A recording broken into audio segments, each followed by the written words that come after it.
بسم اللہ الرحمن الرحیم۔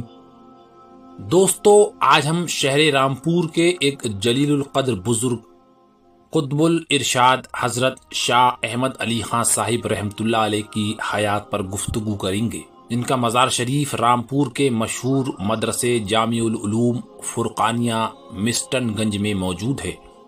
یہ مزار شریف تقریباً 160 سال پرانا ہے، لیکن یہاں کا فیض آج بھی جاری ہے۔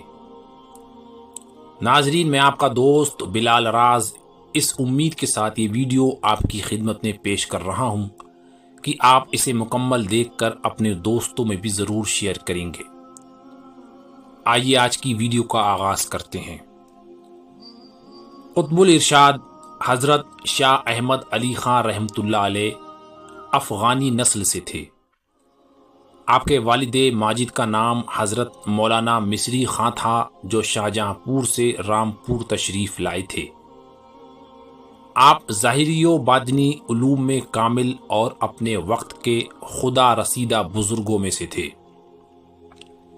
حضرت احمد علی خان صاحب بچپن سے ہی عبادت و ریاضت مجاہدات میں مشغول رہتے تھے۔ آپ نے اپنے شہر رامپور میں ہی علوم ظاہری کی تکمیل کی۔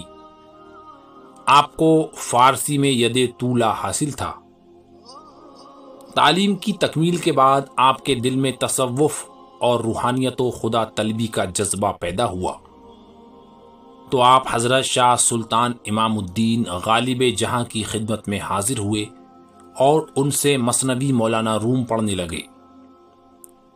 حضرت امام الدین غالب جہاں اپنے دور کے زبردست شیخ طریقت اور قادر الکلام شاعر تھے۔ آپ حضرت شاہ درگاہی محبوب الہی رحمۃ اللہ علیہ کے اجل خلفاء میں سے تھے۔ دوستو، ہم نے حضرت امام الدین غالب جہاں پر ایک مستقل ویڈیو بنائی ہے، جو آپ آئی بٹن میں دیکھ سکتے ہیں، اور اس کا لنک ڈسکرپشن میں بھی موجود ہے۔ بعض بزرگوں کا فرمان ہے کہ مثنوی مولانا روم ایسی بابرکت کتاب ہے کہ اس کے پڑھنے سے ہی سینکڑوں لوگ اولیاء اللہ ہو گئے۔ چنانچہ مثنوی شریف پڑھنے کے بعد آپ کے اندر بھی جذبہ رومی پیدا ہو گیا، اور آپ حضرت شاہ سلطان امام الدین غالب جہاں کے دست حق پرست پر بیعت ہو کر سلسلہ عالیہ قادریہ مجددیہ جمالیہ میں داخل ہو گئے۔ حضرت شیخ کی خصوصی توجہات بھی آپ کی طرف بہت زیادہ تھی، لہٰذا ان کی ایک ہی جذبی توجہ کے ذریعے آپ واصل حق ہو گئے، اور آنن فانن مقامات سلوک و معرفت طے کر کے آپ ولایت کبریٰ کے منصب پر فائز ہو گئے۔ آپ کے پیر و مرشد نے آپ کو سلسلہ نقشبندیہ، چشتیہ، سہروردیہ کی نسبتیں اور خلافتیں بھی عطا کیں، اور آپ کو ان سب میں صاحب اجازت کیا۔ آپ اپنے پیر و مرشد کے تنہا خلیفہ تھے۔ پیر و مرشد نے اپنے وصال کے وقت آپ کو اپنے کمرے میں بلا کر کمرہ بند کر لیا، اور دولت روحانی عطا کرنے کے لیے آپ کو اپنے قریب کیا۔ اس کے بعد آپ کے قلب پر اسم مبارک اللہ کی ایسی ضرب لگائی کہ آپ بے خود و بے ہوش ہو کر روحانی دولت سے مالا مال ہو گئے۔ آپ کا مشغلہ درس و تدریس تھا، اور یہی ذریعہ معاش بھی۔ آپ پر ذاتی حال کا بہت زیادہ غلبہ رہتا تھا، اس لیے عمر کے آخری دور میں آپ نے گوشہ نشینی اختیار فرما لی تھی۔ آپ کی جذبی اور استغراق کی کیفیت بے مثال تھی۔ آپ کے ہم عصر اولیاء کرام میں آپ کو جو جذبی کیفیت حاصل تھی، وہ کسی اور کو اتنی حاصل نہ تھی۔ آپ شان محبوبیت رکھتے تھے، اور بڑے صاحب کشف و کمالات بزرگ تھے۔ آپ کی ذات مقدسہ فیوز و رحمت کا خزانہ تھی۔ ولایت میں آپ کا بڑا عظیم رتبہ تھا۔ اللہ تعالیٰ نے آپ کو قطب ارشاد کا منصب عطا فرمایا تھا۔ آپ پوری زندگی شریعت و طریقت کی اشاعت اور اس کی ترویج میں لگے رہے۔ بہت سے بندگان خدا کی اصلاح ہوئی، اور بہت سے حضرات آپ کے باطنی کمالات سے فیض یاب ہوئے۔ آپ کا معمول تھا کہ جذب و استغراق کی کیفیت ہونے کے باوجود آپ نماز ہمیشہ باجماعت ادا فرماتے۔ ایک بار جامع مسجد کے حوض پر آپ وضو فرما رہے تھے کہ دوران وضو ایک شخص نے آپ سے مذاق کے طور پر کچھ بے ادبی کی۔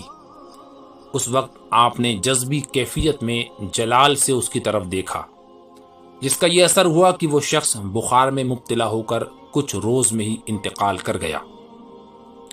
جب آپ کی یہ کیفیت ختم ہوئی اور آپ کو اس کی موت کی خبر ہوئی تو آپ کو بہت افسوس ہوا، اور آپ نے فرمایا کہ اچھا، تو اب ہم مخلوق خدا کے نقصان کا سبب بنتے ہیں۔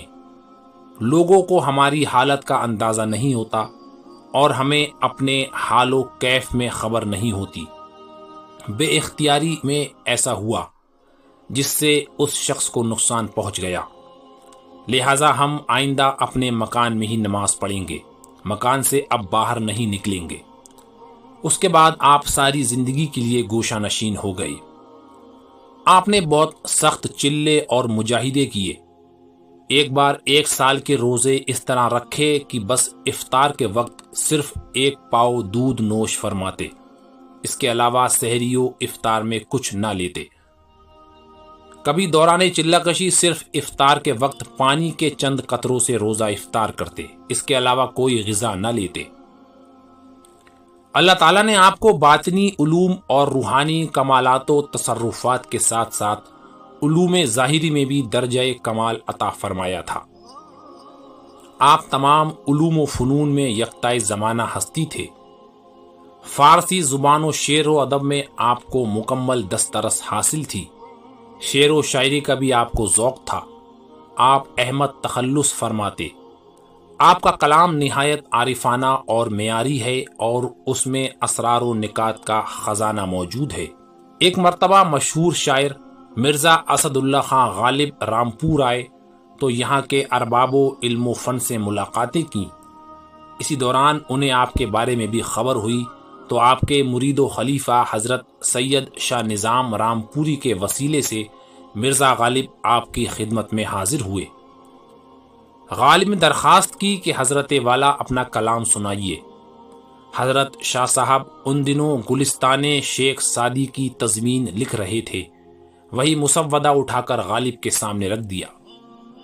مرزا غالب نے جب اسے پڑھا تو دنگ رہ گئے اور کہنے لگے کہ حضرت، آپ نے تو دونوں کلاموں کو ایسا ہم آہنگ کر دیا ہے کہ علیحدہ علیحدہ دونوں کلاموں کو پہچاننا دشوار ہے۔ حضرت اقدس نے بھی غالب سے اپنا کلام سنانے کی فرمائش کی۔ مرزا صاحب نے حضرت کی فرمائش پر اپنا کلام سنایا اور داد و تحسین حاصل کی۔ مرزا غالب اس مختصر سی ملاقات پر اتنا متاثر ہوئے کہ کہنے لگے کہ حضرت شاہ احمد علی خان صاحب جیسے با کمال بزرگ سے میری ملاقات نہ ہوتی تو یہ میری بہت بڑی بدقسمتی کی بات تھی۔ آپ کی مشہور کرامات سے ہے کہ ایک بار والی رامپور نواب یوسف علی خان صاحب پر انگریزوں سے غداری کرنے کا الزام لگا، جس پر انگریزی حکومت نے ان پر مقدمہ قائم کر دیا۔ انگریز حاکم اس وقت ہر باغی اور اپنی حکومت سے غداری کرنے والے نوابوں اور رئیسوں کو پھانسی دے کر ان کی ریاست پر قبضہ کر لے رہے تھے۔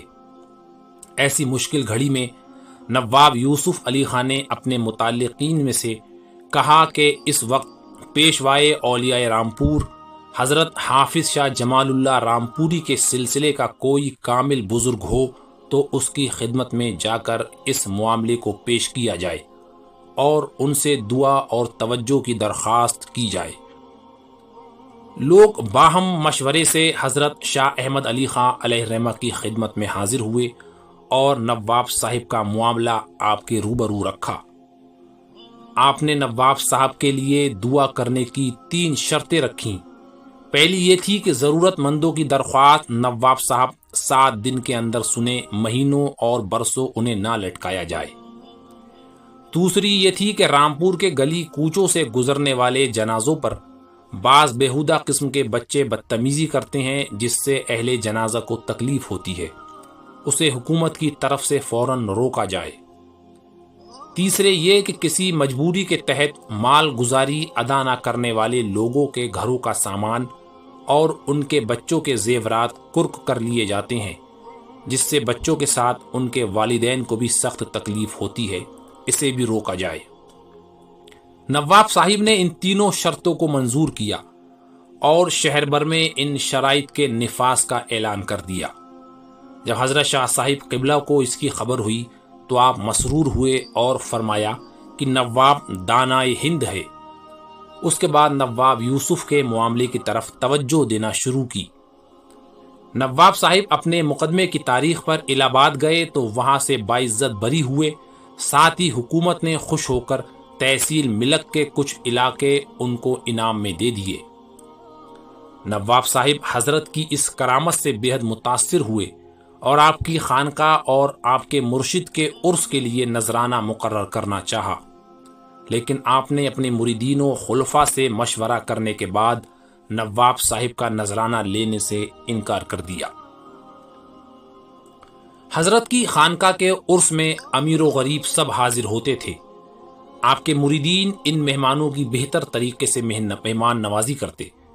حضرت شاہ احمد علی خان صاحب اپنی خانقاہ میں عبادت و ریاضت اور مجاہدات میں مشغول رہتے اور ساتھ ہی ساتھ خلق خدا کی رشد و ہدایت کا کام بھی انجام دیتے رہے۔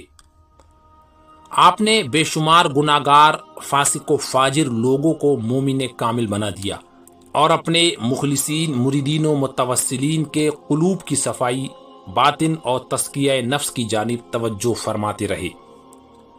آپ کو تنہائی کی زندگی پسند تھی۔ آپ نے بہت زیادہ پیری مریدی پر زور نہیں دیا۔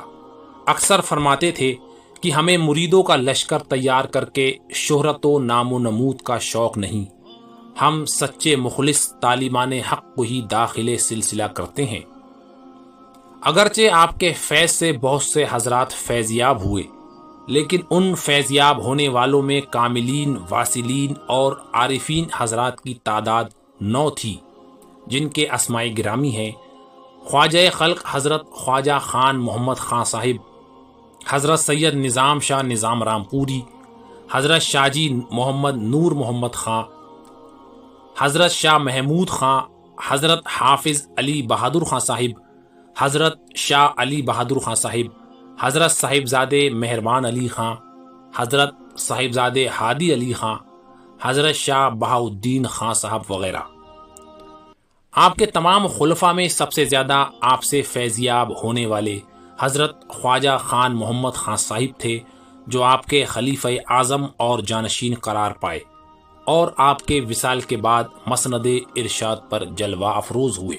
حضرت شاہ احمد علی خان علیہ الرحمہ کے وصال کا وقت جب قریب آیا تو آپ نے اپنے مریدین سے فرمایا کہ ہمارا حجرہ بند کر دیا جائے، صبح صادق کے وقت کھولنا۔ مخلصین نے حکم کی تعمیل کی، لیکن رات بھر آپ کے حجرے کی چوکھٹ پر بیٹھے رہے۔ صبح صادق ہونے پر حسب الحکم حجرے کا دروازہ کھولا تو پایا کہ آپ دنیائے فانی سے رحلت فرما کر واصل بحق ہو چکے ہیں۔ آپ کے چہرہ انور سے نور کی ایسی شعائیں پھوٹ رہی تھیں جسے دیکھنے کی تاب نہ تھی۔ آپ کا وصال 19 شوال المکرم 1281 ہجری مطابق 18 مارچ 1865 عیسوی کو رامپور میں ہوا۔ جس حجرے میں آپ نے 26 سال عبادت و ریاضت میں گزار کر انتقال فرمایا، اسی حجرے میں آپ کو دفن کیا گیا، جہاں آپ آج تک آرام فرما ہیں اور آپ کے باطنی فیوز و تصرفات سے وابستگان سلسلہ مستفیض ہو رہے ہیں۔ آپ کا مزار شریف آپ کی خانقاہ عالیہ احمدیہ قادریہ مسٹن گنج رامپور میں مرجع انام ہے۔ آپ کی خانقاہ کے وسیع احاطے میں ہی مدرسہ جامع العلوم فرقانیہ قائم ہے، جس نے بیرون شہر بھی اپنا ایک مقام بنایا ہے۔ اس مدرسے کی بنیاد سن 1950 عیسوی میں باقاعدہ طور پر حضرت مولانا شاہ وجیہ الدین احمد خان صاحب نے رکھی تھی۔ تب سے اب تک یہ مدرسہ بڑی شہرت پا چکا ہے اور پوری آب و تاب کے ساتھ تشنگان علوم ظاہری کو سیراب کر رہا ہے۔ ہندوستان کے گوشے گوشے سے علوم شریعت و طریقت کے متوالے یہاں حاضر ہو کر اپنی علمی پیاس بجھاتے ہیں اور یہاں سے جید عالم و فاضل بن کر نکلتے ہیں۔ حضرت والا کی خانقاہ میں آپ کے مزار کے علاوہ آپ کے کچھ خلفاء اور آپ کے سلسلے سے وابستہ مشائخ کرام کے مزارات بھی ہیں، جن کا ہم مختصر ذکر یہاں کریں گے۔ حضرت قطب الارشاد کے مزار کے پائتی کی جانب حجرے سے باہر حضرت وزیر محمد خان صاحب رحمۃ اللہ علیہ کا مزار ہے۔